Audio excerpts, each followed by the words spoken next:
Live from our 7 Tasmania studios, your nightly news with Kim Miller begins now.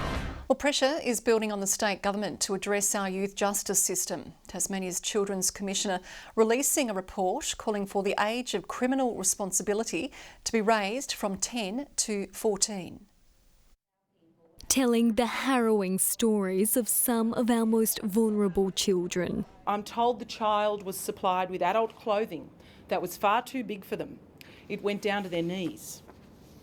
While speaking with their lawyer, the child cried, saying they'd been asking to speak to their mum, but they hadn't been allowed to. The Commissioner is advising the state government to raise the minimum age a child can be held fully responsible for their offending to 14. Currently, it's just 10. The earlier a young person comes into contact with the youth justice system, the more likely it is that they will continue to offend. The youth justice system, and particularly Ashley, is really just a kindergarten for Risdon Prison.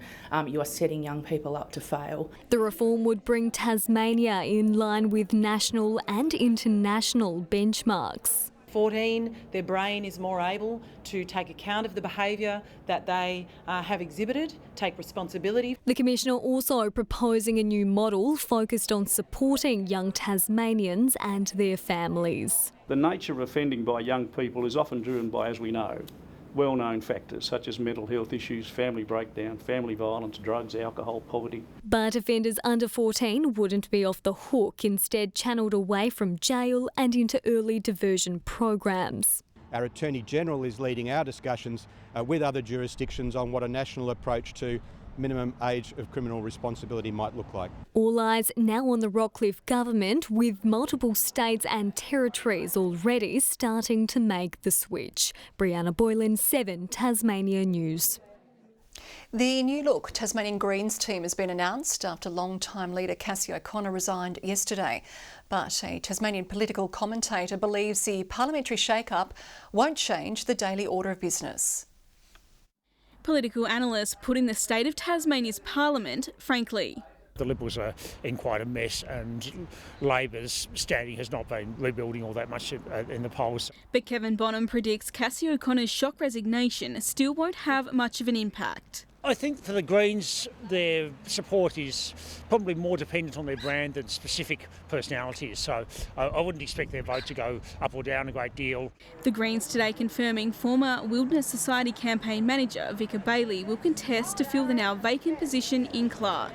I acknowledge that I've got some very, very big shoes to fill. I care about social justice, health, housing, education, all these other things that are important to Tasmanians. It's not just the environment. I'm very excited to present the new Greens team to Tasmanians. Some predicting the candidate as a sure thing. Rosalie Woodruff likely to become the new party leader. It's my time now. We will have a conversation about this, but I've made it clear that I'm putting my hand up for that position. The party not shying away from the fact it is aiming to increase the number of Greens members to the parliament when it increases to 35. We'll certainly be aggressively campaigning for seats in across the state. The Greens are more likely to win seats in the new parliament because of the expansion of parliament. They do have a need to sort of find new high-profile candidates for the northern seats. Another day, another change in the Tasmanian political landscape. Talia Jordan, 7 Tasmanian News. Meanwhile, a frustrated state government has quashed rumours a cabinet reshuffle is imminent. The Liberals hitting back at accusations from Labor. Movement could be on the cards, brushing off questions there's trouble in the party's ranks. There are so many rumours coming out about the instability within the Liberal government. It's hard to believe anything at the moment, except I think everyone's just watching, waiting to see what the next big announcement is going to be. Labor, they tend to come out on a Monday saying how important it is that there's stability in government. They spend the rest of the week trying to destabilise with rumours like this one. A fiery session is expected when Parliament returns on August 8. The future of Targa Tasmania has been thrown into doubt with this year's event cancelled. The race was meant to go ahead in late October, but organisers say the delay to a much anticipated safety review leaves the sport without a clear direction. The 15-month-long review was commissioned in the wake of 4 deaths in 2 years. Organisers say they're now aiming to return next year. Well, Tasmanians are descending on the Huon Valley tonight for an iconic festival celebrating the middle of winter. Reporter John Hunt is among the action and joins us now. John, how's it all looking? Oh, Kim, the crowd is still to build nicely here, with the gates opening just a few hours ago. Thousands are expected to don their best winter gear and brave the chill. Celebrating a decade of entertainment, the festival will be a hive of music, food and drink this weekend. But the main highlight is later tonight, when the dark July sky lights up and the Big Willie sculpture burns. Organisers say the traditional burning of the wooden figure is aimed at releasing our negative energy. People really engage with the festival. We see that when people come dressed up. They're dressed in costumes. Tomorrow is the wassail. That's a big day when people come dressed in Morris outfits and dance and just get a bit crazy and pay homage to the apple. Now, if you can't make it tonight, Kim, the gates open again tomorrow from 10 a.m. until midnight. I'm off to get close to the fire and escape the winter chills.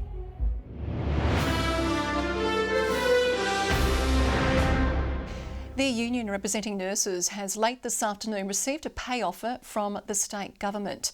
A deadline of today was given, or nurses said they would go on strike. The ANMF will work through what it describes as a complex offer and discuss it with members at a meeting on Monday. It's understood the deal at this early stage covers most of the items discussed at the negotiating table. Sustainable Timber Tasmania has been asked to review its procurement policies after it awarded a contract to a Victorian sawmill over local business, Bennett's Timber.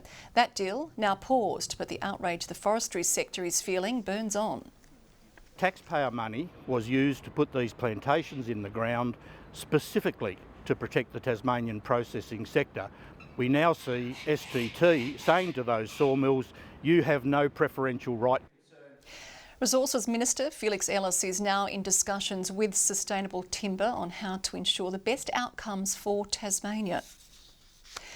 West Coast businesses are hoping a voucher program will increase winter visitation after the closure of the West Coast Wilderness Railway earlier this year. The state government announcing a $300,000 accommodation and experience discounts voucher program. Businesses will be able to apply for up to $10,000 from the program and then offer a 50 to 80% discount directly to customers. Visitors coming to the West Coast are encouraged to jump on the website to see all those fantastic offerings and then go directly to the business to get those discounts. Those able to apply will be shown on the Businesses Tasmania website with applications opening from Monday.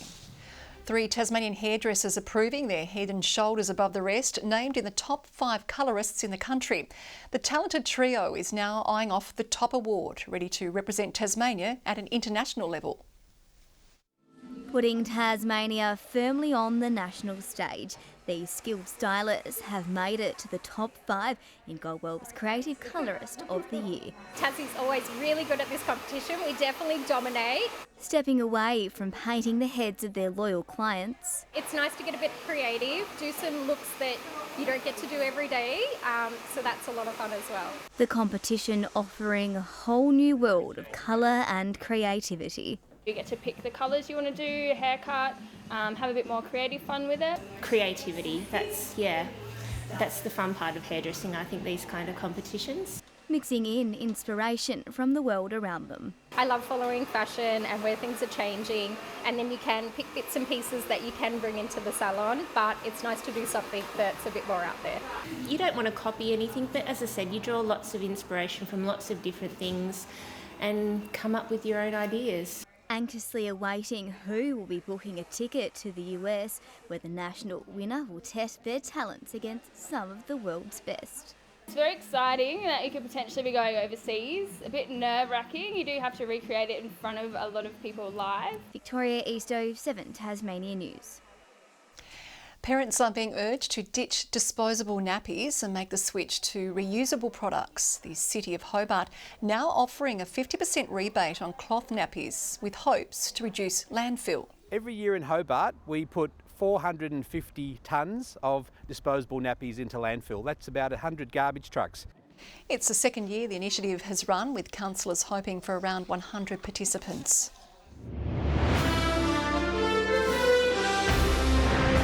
Taroona is going into round 14 of the Women's Super League with confidence, despite its recent loss to ladder leaders South Hobart. The team says it's an indicator of just how far they've come this season. We've been working really hard at training and, off the pitch as well, just making more connections between each other so that we're stronger on the pitch. The team is hoping to see results when they take on Devonport tomorrow afternoon. Tasmania's Sheffield Shield team will face a tough start to the season, beginning with South Australia in Adelaide on October 3. 4 of 6 matches before the BBL break are away from home. The Marsh One Day Cup is also going north again, with UTAS Stadium to host the Tigers clash with Victoria on November 11th. In the WNCL, the grand final rematch with South Australia will be played in Hobart on December 12 and 14. The head of high performance says they're hungry for a three-peat. Going back-to-back's amazing, but actually if you get the third, that is when you know you're an unbelievably awesome team. So, and I think the challenge there is, not worrying about other people. The champions will also host Queensland and Western Australia. One of Tasmania's oldest footy clubs is celebrating a special anniversary this weekend. Founded in 1883, Sorel is marking its 140th birthday. The team will turn back time, wearing special heritage Guernseys against Claremont tomorrow. The Butterworth family, which has had decades of involvement, are looking forward to the occasion. I'm Barry Butterworth. And I'm Adrian. Huge game this week, obviously our 140th year. Means a lot to the community and the footy club as well. Hopefully bounce back and get back on the winning board. It's good just to be able to go out there and show them that we take on our past and move forward. First bounce is at Pembroke Park at 2 p.m. And for tonight's Friday flashback, we've dug up the story of the Western Storm, Tasmania's ill-fated State League team. The State League side managed to make a grand final in its very first year before imploding just 12 months later. Winners were grinners in 2013 until South Launceston went from TSL Premier to TSL outcast, jumping out of the league and opening the door to a new force, the Western Storm. When you stand at Prospect Park and look up, you can see that you're surrounded by the Western cheers, so we think Western Storm's a great name for our club. The league star Mitch Thorpe signed up as captain. Thank you, thanks very much. Giving it away before the season began to play interstate. Still, the Storm warning came through, with the fledgling club winning its first game against Devonport and snowballing into a stunning debut season, making the 2014 grand final. Party trick goals were there, and coach Mitch Hill's tried to inspire. Imagine if you won this, how good it would be. Imagine if you won it. Dream. Let's have a look at that and let's go. Come on. The fairy tale wasn't to be, though, as North Launceston broke a 16-year premiership drought. But in one of football's great capitulations, a player exodus saw the Western Storm claim the wooden spoon the next year, sparking a desperate rebrand to the Prospect Hawks. It's a substantial number of people, footballers, but it's a big commitment to play TSL. Only to end in the senior side's collapse. But the short-lived Storm holds one piece of unique history. They will forever be the only Tasmanian club to win a Foxtel Cup game, featuring all the top teams from the nation's state leagues when the Storm toppled West Adelaide in 2014. In a stunning upset. And a piece of history for a flash in Tasmanian football's pan. Tom Johnson, 7 Tasmanian News. Well, Kim, we've just seen Mitch Thorpe there, and some big news coming from him. He's signed on for another season as Launceston's coach. Today, Hobart 16 degrees, Launceston, Devonport and Burnie all 14, with minimum temperatures mostly above average. The state's top friendly beaches with 16, 15 for Flinders Island, St Helens, Maria Island, Grove and Bushy Park, 14 for King Island, Smithton and Low Head, 13 in Strawn and 7 for Lyweenie. The satellite image shows extensive low to mid-level cloud covering the entirety of the state today. A frontal cloud band extends from south of WA, covering Tasmania and Victoria, with little cloud elsewhere about the nation. Tomorrow, a cold front lies over Bass Strait, and just to the east of the state, a trough passes the centre and high lies over southern WA. To coastal waters, west to northwesterly winds 20 to 30 knots, increasing to 30 to 40 knots about southern and central western waters. In the west and south, those westerly swells remain at 5 to 6 metres. A gale warning has been issued from Tasman Island to Sandy Cape. There is also a strong wind warning between Sandy Cape and Tasman Island to include the southwest lakes. A shower or two and 12 degrees in Hobart tomorrow. Showers for Maydena and Oatlands. Launceston and Devonport expecting 13. Chilly in Laiwini with just 4 degrees. Burnie and Marrawar, showers and 12 degrees. Also showers in Strawn. 11's the top there. To the east, St Helens and Swansea, both 14, a possible late shower for Alford. Forecast for Sunday, showers mainly about the west and far south. We can also expect those westerly winds to continue. Monday, showers about the west and north, mainly fine elsewhere. Tuesday, showers likely to ease in the north with fresh northwesterly winds. Taking a look at the mainland tomorrow, sunny in Perth, 32 for Darwin, Sydney 23, showers clearing in Melbourne. And currently it's mostly cloudy in Hobart and Launceston, light rain in Devonport. That's all we've got tonight, Kim. Have a lovely evening. Thank you very much, Kaya. Have a great weekend. That wraps up tonight's bulletin. Thanks for your company. Good night, everyone.